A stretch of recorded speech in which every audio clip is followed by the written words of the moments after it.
அனைவருக்கும் வணக்கம். மரியாதைக்குரிய தமிழ்நாட்டினுடைய துணை முதலமைச்சர் ஐயா உதயநிதி அவர்கள் சமத்துவம் பேசக்கூடிய தலைவராக மாறிவிட்டார் அப்படின்னு திரைப்பட நடிகர் வில்லத்தனத்தை ரொம்ப வீரியமாக செய்யக்கூடிய பிரகாஷ்ராஜ் அவர்கள் ஒரு நூல் வெளியீட்டு விழாவில் கருத்து பதிவு செய்திருக்காங்க. இந்த கருத்தை கேட்ட உடனே நமக்கு என்ன தோணுச்சுன்னா, ஐயா அண்ணாவை சொல்லியிருந்தா சரி, கருணாநிதி அவர்களை சொல்லியிருந்தாலும் சரி, ஐயா ஸ்டாலின் அவர்களை சொன்னாலும் ஏதோ சரி, ஆனால் உதயநிதி அவர்களை சொன்னால் என்னத்தங்க சொல்கிறது? நம்ம தமிழ்நாட்டு மக்கள் மத்தியில் அவருடைய அரசியல் எல்லாமே ஒரு விளம்பர அரசியலாகத்தான் இது வரைக்கும் கற்பிக்கப்பட்டிருக்கிறது. அவர் களத்தில் இறங்கி ஒரு மக்களுக்காக ஒரு உண்மையை பேசினார், மக்கள் இடத்துல ஒரு எழுச்சியை கொண்டு வந்தார், இளைஞருடைய நாயகன், தமிழ்நாட்டினுடைய எதிர்காலம் அப்படின்னு திமுக வாடகைகள் உருட்டக்கூடிய அளவிற்கெல்லாம் அவர் எதுவுமே செய்யலை. இதுதான் கலை யதார்த்தம்.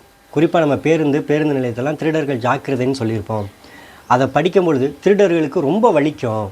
அதுபோல் இன்றைக்கி பல திருடர்களுக்கு வலித்து கொண்டு இருக்கிறது. ஏன்னா நம்ம எல்லோரும் இன்றைக்கி திருடர்கள் ஜாக்கிரதைன்னு சொல்லிக்கிட்டு இருக்கிறதுனால அப்படின்னு சொன்னாங்க. நமக்கு அப்போ ஒரு ஆச்சரியம், ஐயா உண்மையிலேயே நல்லா உணர்ந்து வரலாற்றை படித்து ஒரு தெளிவோடு தான் பேசுகிறீங்களா, இல்லை திமுகவுடைய வாடகைவாயாக நீங்களும் மாறுவதற்கான ஒரு முன்னோட்டமாக அப்படின்னு சொல்லி நமக்குள்ளே ஒரு கேள்வி எழுது. தமிழ்நாட்டில் அரசியலுக்கு திருட முடியும் என்பதை நிரூபித்து காட்டிய ஒரு கட்சி, ஒரு இயக்கம் எது அப்படின்னா திராவிட முன்னேற்ற கழகம் தான். தமிழ்நாட்டில் அரசியலுக்கு திருடினாலும் மாட்டாமல் தப்பித்து அரசியல் பண்ண முடியும் அப்படிங்கிறதுக்கு ஒரு விதை போட்டது யாருன்னா ஐயா கருணாநிதி அவர்கள் தான். தமிழ்நாட்டில் எவ்வளோ திருடினாலும் சரி, மக்கள்கிட்ட பொய் சொல்லியாவது அதிகாரத்திற்கு வந்துவிடலாம் என்பதற்கு உதாரணம் தமிழ்நாட்டுடைய முதலமைச்சர் மரியாதைக்குரிய ஐயா ஸ்டாலின் அவர்கள் தான். ஐயா பிரகாஷ்ராஜோட கருத்து திமுகவில் பயணிக்கக்கூடிய திராவிட போர்கோள்னு சொல்லக்கூடிய ஐயா நாஞ்சில் சம்பத்தை ஏற்றுக்க மாட்டார். ஏன்னா அவரே பல மேடைகளில் பேசியிருக்காரு, திருடனுக்கு பசி வந்துச்சு அப்படின்னா கடலை கொடியே அப்படியே பிடுங்கிட்டு போயிடுவான், ஆனால் திமுக காரனுக்கு பசி வந்துச்சு அப்படின்னா கடலை கொடி அப்படியே இருக்கும், மண்ணுக்கு கீழே கடலையை மட்டும் உருவிட்டு போயிடுவான், ரொம்ப நுட்பமான திருடக்கூடியவன் தான் திமுக அப்படின்னு ஐயா கருணாநிதி அவர்கள் அப்போவே விமர்சனம் செய்திருப்பார். அந்த அளவுக்கு திமுக திருடர்கள், அதாவது அரசியலில் திருடக்கூடியது, மக்கள் வரி பணத்தில் திருடுவது, மக்கள் திட்டங்களில் திருடுவது, மக்கள் உரிமைகளை திருடுவது, இந்த மாதிரி வேலைகளில் நிறையா வேலை பார்த்த கட்சி. அப்படிப்பட்ட கட்சியோட மேடையில் உட்காந்துக்கிட்டு திருடர்களுக்கு வலிக்குதான் அப்படின்னு சொன்னால் இங்கே பார்க்கக்கூடிய எங்களுக்கு, வரலாறு தெரிந்தவர்களுக்கெல்லாம் அது பெரிய ஒரு கோபத்தை உண்டாக்குது. அதோடு மட்டும் நிறுத்திக்கல. பிரகாஷ்ராஜ் என்ன சொல்கிறாருன்னா, பாஜக மொழியை திருடுது, வரலாற்றை திருடுது, நம்மளோட அடையாளத்தை திருடுது, அப்போ அவர்களெல்லாம் எதிர்த்து போராடக்கூடியது தமிழ்நாட்டில் இருக்கக்கூடிய இந்த திமுகங்கிற கட்சி மாதிரி ஒரு கருத்தை பதிவு செய்கிறாரு. ஐயா உண்மையிலே சொல்கிறோம்யா, ஆரியர்கள் தமிழினத்தை அழிக்க பார்த்தாங்க, வரலாற்றை திருடினாங்க, பண்பாட்டை அழித்தாங்க, எங்களை முழுவதுமாக எங்களுடைய மெய்யல் மீட்சியிலிருந்து வெளியேற்றி விட்டாங்க, மறுக்கலாம், அது 100% உண்மை. ஆனால் அதே நேரம் அதற்கு துணை போனது யார் அப்படின்னு பார்த்தீங்கன்னா இதே திராவிட கூட்டம் தான். அவன் நீ கோயிலுக்கு போனீன்னா தீட்டு அப்படின்னு சொன்னான். இவன் கோயிலுக்கே நீ போகாத, கடவுள் மறுப்புன்னு சொல்லி வெளியேற்றி விட்டான். ஒவ்வொரு தமிழ்நாட்டில் இருக்கக்கூடிய ஒவ்வொரு கோயில்களுக்குள்ளேயும் இருந்த கல்வெட்டுகளில் தமிழருடைய வரலாறு எவ்வளவோ இருந்திருக்கிறது. தமிழர்களை கோயிலுக்குள்ளே போகாமல் வெளியேற்றி விட்டு பிராமணர்களுக்கு ஆதரவாக இந்த திராவிட கூட்டம் செயல்பட்டதுனாலேயே ஏகப்பட்ட கல்வெட்டுகள் தமிழர்களுக்கு தெரியாமலேயே, அதிகாரம் இல்லாதனாலேயே அழிக்கப்பட்டு இருக்குது. இதனாலேயே தமிழர்கள் வரலாறு இல்லாமல் இன்றைக்கி தவித்து கொண்டு இருக்கிறாங்க. அப்படிப்பட்ட தமிழின துரோகத்தை செய்தது இந்த திராவிட கூட்டமும் இந்த ஆரிய கூட்டமும். ஆரியமும் திராவிடமும் இரண்டுமே தமிழர்களுக்கு எதிரானது தான். இந்த வரலாற்றை பிரகாஷ்ராஜ் படித்து பார்த்துட்டு இது போன்ற வரலாற்று பிழையான கருத்துக்களை சொல்லலாமா வேணாமங்கிறத முடிவு செய்யணும். ஏன்னா ஆரியர்கள் எங்களுடைய வரலாற்றை அழித்தாங்க, எங்கள் மொழியை அழித்தாங்கன்னா திராவிடமும் அதைத்தான் பண்ணிச்சு. திராவிடம் மட்டுமே எங்கள் மொழியை என்ன வளர்த்து வச்சுக்கிறது? தமிழ் மொழி படித்தால் இன்றைக்கி வேலை கிடைத்திருங்கிற நிலையை உருவாக்கி வைத்திருக்கிறதா? எல்லா இடத்துலையும் தமிழ் வழி கல்விதான்ங்கிற நிலையை உருவாக்கி வைத்திருக்கிறதா? தமிழ்நாட்டில் சிபிஎஸ்சி பாடத்திட்டமும் மற்ற பிறமொழி பேசக்கூடிய பாடத்திட்டமும் தான் இன்றைக்கி அதிகமாக மாணவர்கள் தேர்ந்தெடுத்து படிக்கிறாங்க. கடந்த காலங்களில் தமிழ் படிக்கக்கூடிய கலை அறிவியல் கல்லூரியில் தமிழ் பாடத்திட்டத்தில் மாணவர்களே சேருவது கிடையாது. தமிழ் படித்தாங்க அவனை ஏளனமாக பார்க்குறாங்க. இதுதான் அவங்க மொழிகளை வளர்த்த லட்சணமாக? தமிழர்கள் முழுவதுமாக வலிமை இழந்து இன்றைக்கி அகதிகளாக மாறக்கூடிய சூழலை நோக்கி இன்றைக்கி தள்ளப்பட்டு கொண்டு இருக்கிறாங்க. இங்கே எல்லா மாநிலத்திலுமே பாஜக எதிர்ப்புங்கிறது தீவிரமாக இருக்குது. ஆனால் அந்தந்த மாநிலங்கள் அந்த மாநில மக்களுக்கு உண்மையாக இருந்து கொண்டு அந்த பாஜக எதிர்ப்புங்கிறத தீவிரமாக செய்கிறாங்க. ஆனால் தமிழ்நாட்டில் அந்த மாநில மக்களுக்கு துரோகம் இழைத்து கொண்டு பாஜகவிற்கு எதிர்ப்பு என்கிற பெயரில் மறைமுக கூட்டணி வைத்திருக்காங்க. இதே பாஜகவுடைய கையில் தான் நீங்கள் சொன்னீங்களே கருணாநிதி குரல் கொடுத்தாருன்னு, அவருடைய உருவம் படம் பொறித்த நாணயம் வெளியீடு செய்தாங்க. அப்போ இதே திராவிட தலைவர்கள் அனைவரும் சனாதனத்தை எதிர்த்த போராளிய சனாதன கும்பலோட கையிலிருந்து நாங்கள் வாங்க மாட்டோம் அந்த நாணயம் சொல்லி மறுத்திருக்கலாமே. ஏன் மறுக்கல? நிதி ஆயோக் கூட்டத்தில் மட்டும் மறுப்பு தெரிவிக்க தெரிந்தது. ஏன் கலைஞர் 100 ரூபாய் நாணயத்தில் மட்டும் மறுப்பு தெரிவிக்க முடியலை? எந்த திராவிட வாடகையாவது பேசுச்சா? ஐயா பிரகாஷ்ராஜ் இதெல்லாம் யோசித்து பார்க்கணும். ஐயா பிரகாஷ்ராஜுக்கு நேரடியாக ஒரே ஒரு சவால், உதயநிதி அவர்கள் தமிழ்நாட்டில் அவர் பேசிய சமத்துவம் என்ன என்பதற்கு ஒரு ஆதாரத்தை உங்களால் காட்ட முடியுமா?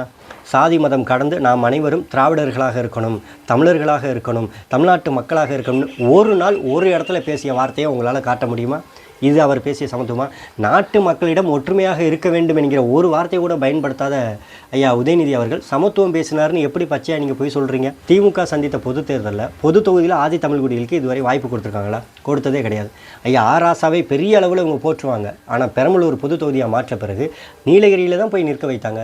அவரை வந்து தமிழனாக பார்த்து, ஒருவேளை அவர்கள் மொழியில் சொல்லப்போனால் திராவிடராக பார்த்து கூட அவரை பொது தொகுதியில் நிற்க வைத்து வெல்ல வைக்க முடியவில்லையே. கேட்டால் சொல்கிறாங்க தனித்தொகுதியில் அவங்களுக்கு ஒரு அங்கீகாரம் கொடுத்துருக்கு. தனித்தொகுதியில் அவர் வந்து தாழ்த்தப்பட்டவராக, அவரை வந்து ஆதி தமிழனாக பார்த்து தான் அவரை வந்து வாக்கு செலுத்துகிறாங்க.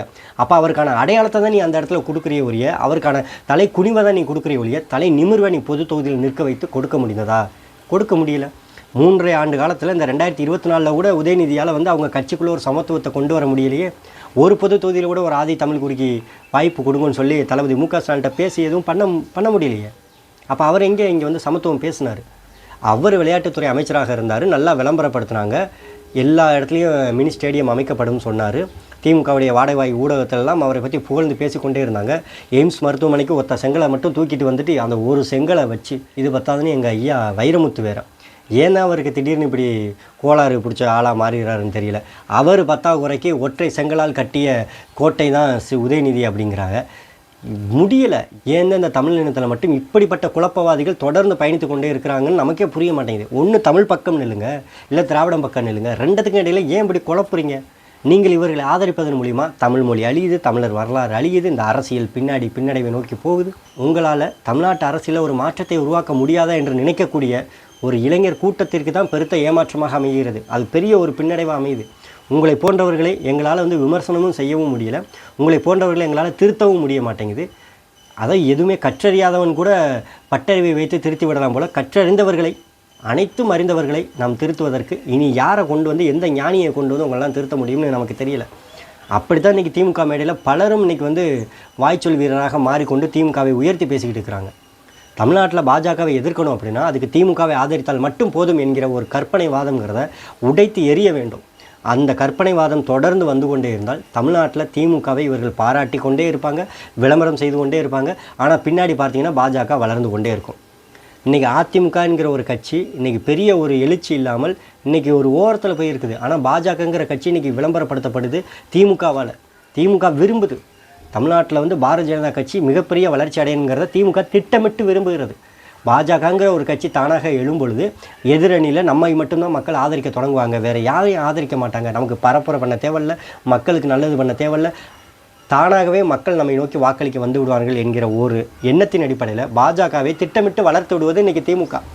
இப்படிப்பட்ட வரலாற்றை தெரிந்து கொண்ட பிறகு ஐயா பிரகாஷ்ராஜ் அவர்கள் உதயநிதி சமத்துவம் பேசுகிறாரா இல்லையா என்பதை பேசியாகணும். தமிழ்நாட்டில் நாம் தமிழர் கட்சின்னு ஒன்று இருக்குது. அந்த கட்சியோடைய தலைமை ஒருங்கிணைப்பாளர் சீமான்னு ஒருத்தர் இருக்கிறாங்க.